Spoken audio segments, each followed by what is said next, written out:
안녕하십니까? 2024년 1월 26일 금요일 인도네시아 헤드라인 시작합니다. 첫 번째 소식입니다. 인도네시아를 비롯한 신흥 경제국들이 인구 강국의 장점을 활용하여 경제 대국으로 부상할 전망이라는 분석이 나왔습니다. 골드만삭스가 최근 발표한 2075년 전세계 국내 총생산 상위 10개국 예측에서 중국, 인도, 인도네시아, 나이지리아, 파키스탄, 이집트, 브라질 등 7개 신흥 경제국이 약진할 것으로 예상되었습니다. 이들 국가들은 각각 총 인구가 1억 명 이상이라는 공통점을 가지고 있습니다. 특히 인도네시아의 인구는 2억 7,979만 명으로 인구 규모 면에서 세 번째로 큰 잠재력을 가지고 있습니다. 이러한 인구 통계학적 요인이 신흥 경제국들의 경제 성장률을 이끌 것으로 예상되며 이 중 인도네시아는 2050년부터 세계 4위의 경제 규모를 유지할 것으로 전망되었습니다. 이는 인도네시아가 탄탄한 내수 시장과 저렴한 노동력을 바탕으로 경제 대국으로 성장할 준비를 갖추었다는 분석입니다. 반면 인구 감소와 노령화 문제에 직면한 일본은 2050년에는 세계 6위, 2075년에는 12위로 밀려날 것으로 예상되었습니다. 한편 이상호 한국경제인협회 경제산업본부장은 경제대국은 개별 국민의 소득 수준보다는 전체 경제 규모와 비례한다며 한국이 단순한 부국이 아닌 경제대국으로 가기 위해선 인구수 유지는 필수 요건이라고 말했습니다. 다음 소식입니다.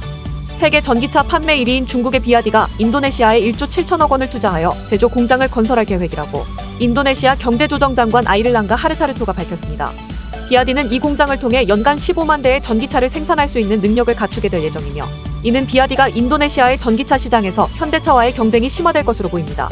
또한 현재 현대차는 인도네시아 전기차 판매 1위를 달리고 있지만 비아디의 전기차가 리튬 인산철 배터리를 사용하고 있어 가격 경쟁력에서 우위를 점할 것으로 예상되고 있습니다. 더욱이 비아디는 인도네시아 정부의 전기차 공급 확대 정책에 따라 인도네시아에 투자를 약속한 회사의 전기차에 대해 관세와 사치세를 면제해주기로 하였습니다. 이로 인해 비아디의 전기차는 현대차의 현재 생산 이점을 상쇄할 가능성도 있습니다. 그러나 비아디의 전기차가 니켈을 사용하지 않는 LFP 배터리를 사용하고 있기 때문에 니켈 생산량 세계 1위인 인도네시아의 전기차 허브 전략에는 맞지 않는다는 지적도 있습니다. 특히 인도네시아 경제금융연구소의 안드리 사트리오 누그로호 산업무역분야 국장은 비아디는 니켈 사용을 늘리려는 인도네시아 정부의 노력과는 관련이 없다며 이에 대해 비판의 목소리를 냈습니다. 다음 소식입니다. 인도네시아에서 여러 화산이 폭발하면서 수천 명의 주민들이 대피해야 했습니다. 인도네시아 화산지질재난 예방센터에 따르면 무라피 화산이 폭발하면서 화산재가 솟구치고 용암이 산 경사면을 타고 흘러내렸습니다. 무라피 화산은 활동이 가장 활발한 화산 중 하나로 이 화산을 중심으로 10km 반경에 약 25만 명의 주민들이 살고 있습니다. 또한 누워토비 라키라키 화산과 마라피 화산도 폭발하면서 각각 6,500명과 500명의 주민들이 대피하였습니다. 누워토비 라키라키 화산은 20년 만에 처음으로 폭발하고 이후로 계속해서 분화 움직임을 보여왔습니다. 스메루 화산과 이부 화산도 화산재와 용암을 뿜어내는 등 화산 활동이 활발해졌습니다. 이에 대해 주인도네시아 대한민국 대사관은 안전 공지를 통해 우기를 맞아 화산이 활성화돼 갑작스러운 분출로 피해가 있을 수 있다며 경보 2단계 이상인 화산 방문을 자제할 것을 권고했습니다. 참고로 인도네시아는 환태평양 조산대인 불의 고리에 위치해 있어 활화산만 120여 개에 이르는 것으로 알려져 있습니다. 다음 소식입니다. 인도네시아 정부의 신규 유흥세 규정 발표에 따라 다양한 단체들이 규정의 연기 및 개정을 촉구하고 있습니다. 특히 특정 비즈니스에 대한 유흥세율을 최대 40에서 75%까지 인상하기로 한 정부의 결정은 불합리한 것으로 지적되고 있습니다. 세무사, 기업가, 관광업 종사자 등 여러 단체에서는 특정 사업체에 대해 40에서 75%의 유흥세율을 적용하는 것은 불합리하다고 지적했습니다. 해당 정책은 기업의 순이익을 줄이거나 심지어 업종을 완전히 잠식할 수도 있다고 주장하고 있습니다. 참고로 새로운 유흥세율은 중앙정부와 지방정부 간의 재정관계에 관한 2022년 법률 제1호에 규정되어 있습니다. 이에 따라 총 12개의 예술 및 엔터테인먼트 서비스 그룹 중 11개 그룹이 최대 10%의 유흥세율을 적용받고 나머지 그룹은 40에서 75%의 세율을 적용받게 됩니다. 보텍스 컨설팅 대표는 현재 적용되고 있는 평균 20%의 특별 유흥세율로 노래방 사업자의 평균 순이익이 25%에 불과하며 신규 유흥세율이 최소 40%로 인상되면 사업체의 순이익은 5%에 불과하다고 지적하였습니다. 이에 따라 정부는 특정 유흥 서비스업에 큰 영향을 미칠 수 있는 40에서 75%의 특별 소비세율 시행을 연기해야 한다는 의견이 제기되고 있습니다.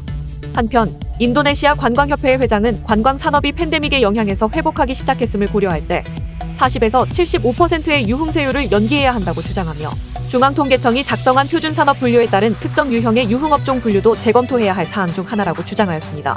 이외에도 스파나 피트니스 등 관광의 영역에 속하는 사업 분야가 유흥과 관련도 없는데 표준산업 분류에 포함된다는 문제점을 제기하며 이에 대한 개선이 필요하다는 의견을 제기하였습니다. 또한 일각에서는 지방정부의 재정정책 자율성 제한에 대해 우려를 표하고 있습니다. 세율 인상으로 인해 지방정부들이 자체적으로 세금을 조정하거나 재정정책을 수립하는 데 제약이 생길 수 있다는 것입니다. 그들은 이런 상황이 지방자치의 원칙을 침해하며 지방정부의 효율적인 재정 운용을 방해할 것이라는 주장을 제기하고 있습니다. 다음 소식입니다. LX 인터내셔널이 인도네시아에 위치한 AKP 니켈 광산의 지분 60%를 1,330억 원에 취득하여 경영권을 확보하였다고 밝혔습니다. 참고로 AKP 광산은 인도네시아 술라웨시 섬 모로왈리 산업단지 인근에 위치해 있으며 약 2,000헥타르로 여의도 면적의 7배의 면적을 가지고 있습니다. 광산 주변에는 니켈 재련단지가 있어 입지 조건이 우수하며 운광로, 저광장, 항만 등의 인프라도 이미 구축되어 있습니다. 해당 광산의 매장 자원량은 원광 기준으로 5,140만 톤으로 이 중에서 검증된 가채광량은 3,600만 톤에 이릅니다. 이 양은 전기차 700만 대 분량의 배터리를 만들 수 있는 양으로 LX 인터내셔널은 생산된 물량 전량에 대한 인수 권한을 가지게 되었습니다. 이번 경영권 확보로 LX 인터내셔널은 전기차 배터리 소재 시장에서 더욱 확고한 입지를 확보하게 된 것으로 평가되고 있습니다. 다음 소식입니다. 미국 시카고 출신의 해덤에게 2014년 발리에서 친모를 살해한 혐의로 인도네시아에서 복역한 후 미국으로 송환되어 다시 처벌받았습니다. 맥은 남자친구 토미 셰퍼와 함께 발리의 호화 리조트에서 어머니를 살해한 후 여행 가방에 넣어 유기한 혐의로 기소되었습니다. 인도네시아 법원에서는 맥에게 징역 10년을 선고하였으며 맥은 7년 2개월 복역 후 2021년 11월에 미국으로 송환되었습니다. 미국으로 송환된 맥은 미국 법원에서도 다시 기소되었고 시카고 연방법원은 맥에게 징역 26년을 선고하였습니다. 또한 맥은 어머니 돈 26만 달러를 반환하고 벌금 5만 달러를 납부해야 합니다.